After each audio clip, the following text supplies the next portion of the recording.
चलिए तो बेटा आज अपन करते हैं एक्सरसाइज 3.1 का क्वेश्चन नंबर 5। ये हमसे कह रहा है कि half of the perimeter of a rectangular garden whose length is 4 more than its width then find their dimension. और इसके डायमेंशन जो फाइंड करने हैं वो करने हैं हमें ग्राफिकल मेथड से। चलिए तो मान लेते हैं कि लेंथ ऑफ गार्डन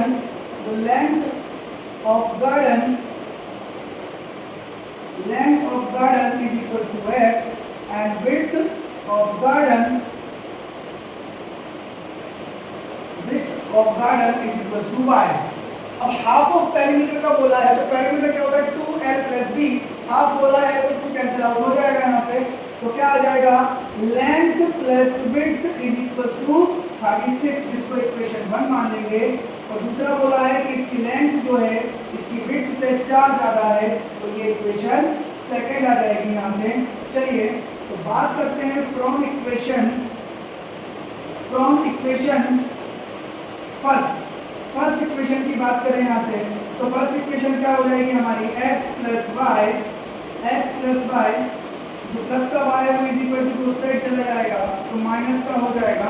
तो यहाँ से इसकी हम वैल्यूज निकालें, यहाँ से इसकी वैल्यूज निकल कर आएंगी x y की वैल्यू अगर मैं 36 रख दूँ तो x की वैल्यू 0 आ जाएगी, और y की 0 रख दूँ तो x की 36 आ जाएगी, इसकी 20 रख दूँ तो इसकी 16 आ जाएगी।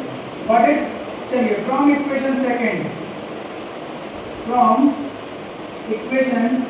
सेकंड की बात करें तो क्या है x is equal to y plus 4।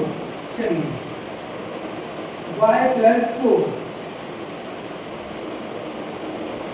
x और y की वैल्यू अगर मैं y की जगह पर 0 रखता हूँ तो x मुझे 4 मिलता है, y की जगह पर मैं 4 रखता हूँ तो ये मुझे 8 मिलता है, y की जगह पर मैं 8 रखता हूँ तो ये मुझे 12 मिलता है। तो इस तरीके से हमारे पास वैल्यूज आई। इसको प्लॉट करते हैं इस ग्राफ पर और देखते हैं इसका सॉल्यूशन। इसमें फर्स्ट इक्वेशन से मिला हमें 0,36 यानी 0,36 यानी कि यहाँ आएगा पॉइंट। वहीं पर देखें 36,0 यानी कि यहाँ मिलने वाला है हमें, और इन दोनों पॉइंट को अगर ज्वाइन कर दें तो हमें क्या मिल जाएगा। इन दोनों पॉइंट को ज्वाइन करने से हमें मिल जाएगा कि बीच का पॉइंट क्या होगा। ठीक है, चलिए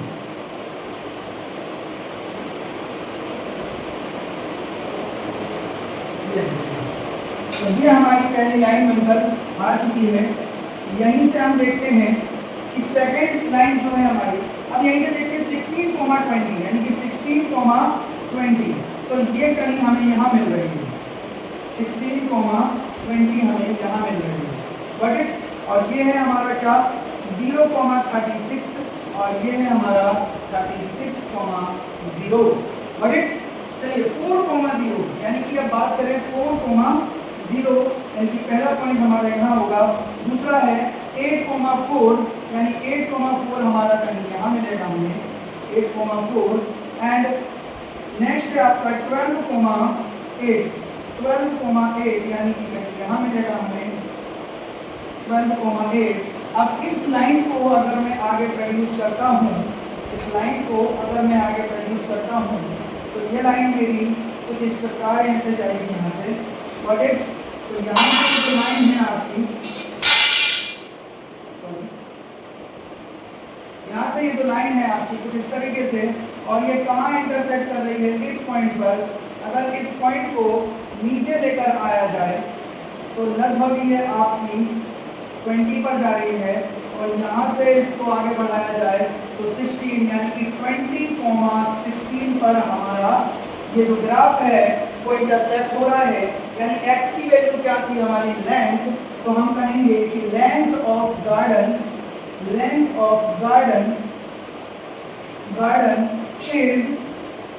is 20 and length of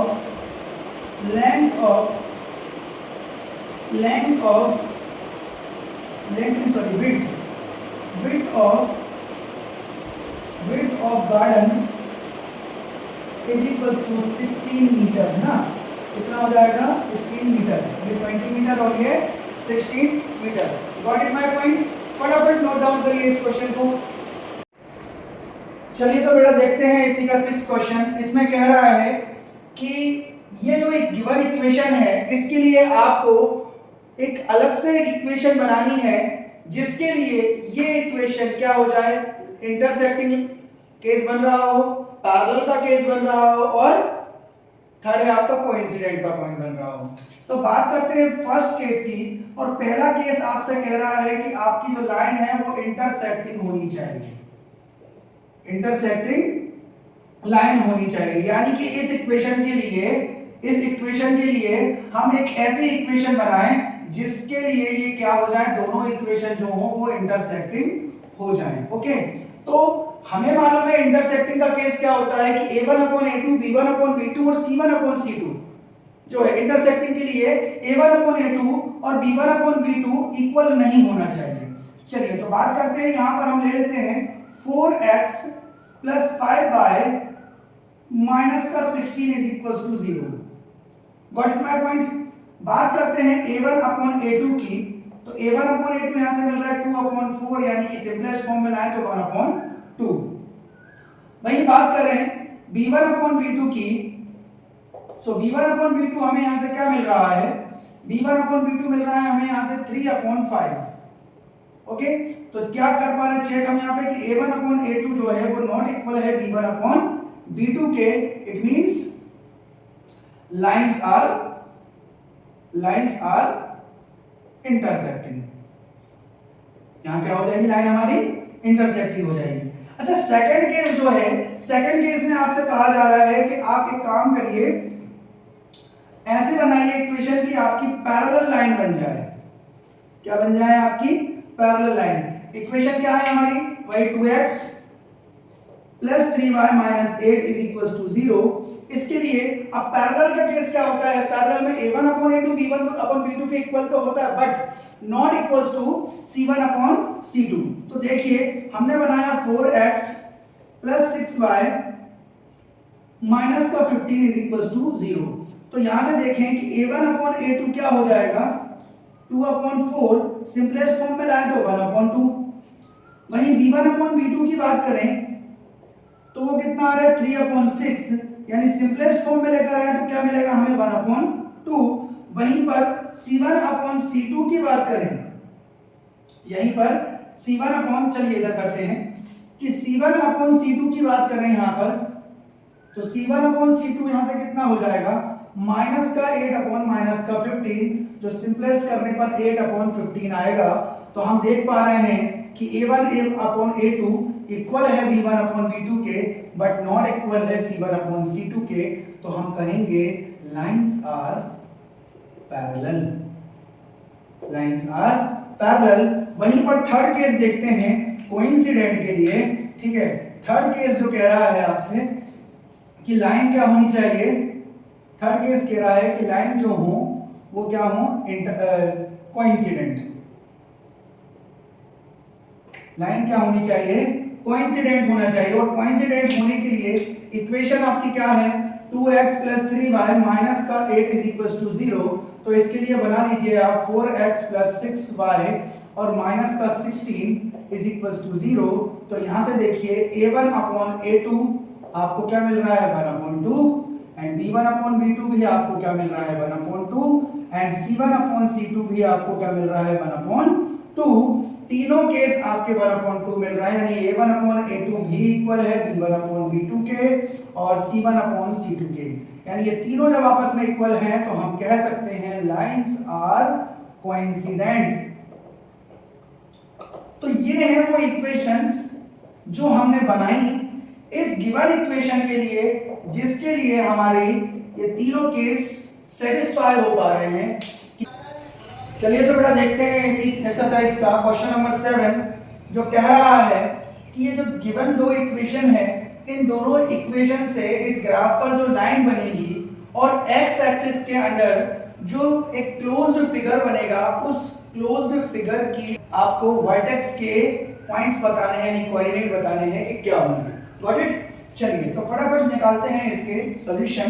तो फ्रॉम इक्वेशन फर्स्ट से देखते हैं, फ्रॉम इक्वेशन फर्स्ट से चेक करते हैं। तो x = मिलेगा y + y - 1। ओके, तो इसके अपन 3 सॉल्यूशन निकाल लेते हैं। x, y की वैल्यू हम यहाँ पर 0 रखते हैं, y की वैल्यू हम यहाँ पर 0 रखते हैं तो x की वैल्यू -1 आती है, y की वैल्यू हम 1 रखते हैं तो ये 0 आता है, y की वैल्यू हम यहाँ पर 2 रखते हैं तो ये 1 आता है। Got it? चलिए वही बात करते हैं from equation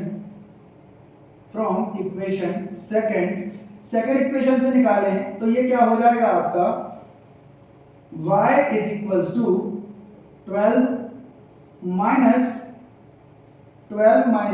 3x divided by 2। यहां से अपन निकालते हैं वैल्यूज x और y की। सो x की जगह पर मैंने यहाँ 0 रखा तो y की वैल्यू मुझे मिलेगी 6। मैंने x की जगह पर यहाँ पर 2 रखा, 3 2 जा 6 तो ये मुझे मिलेगी 3, और यहाँ मैंने 0 रखा, यहाँ मैंने x की जगह पर 0 नहीं 4 रखा तो ये कितना आ जाएगा, मेरा 0 आ जाएगा, क्योंकि 4 3 12 0। Got it? चलिए इसको प्लॉट करते हैं इस ग्राफ पर और देखते हैं क्या रिजल्ट निकल कर आता है हमारे सामने। चलिए पहले है आपका पॉइंट्स देख लेते हैं, -1, 0 यानी कि यहाँ पर। दूसरा पॉइंट है 0, 1 यानी कि यहाँ पर। फिर है 1, 2 यानी 1, 2 यानी कि कहीं यहाँ पर।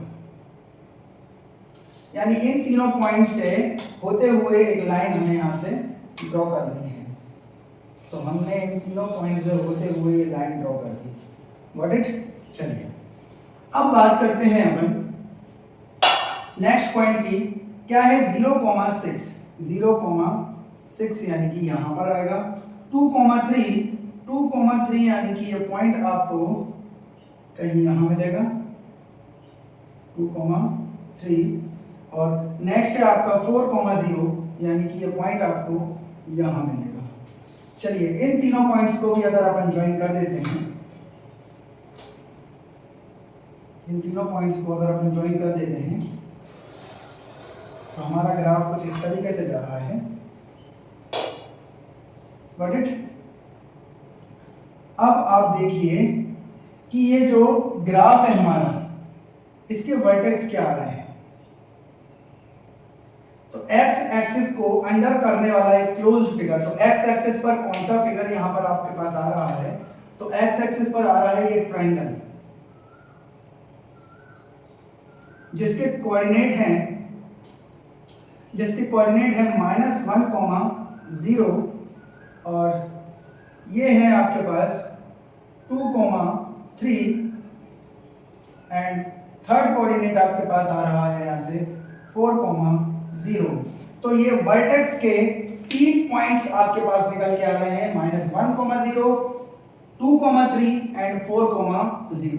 Got it? फटाफट नोट डाउन करिए इस क्वेश्चन को।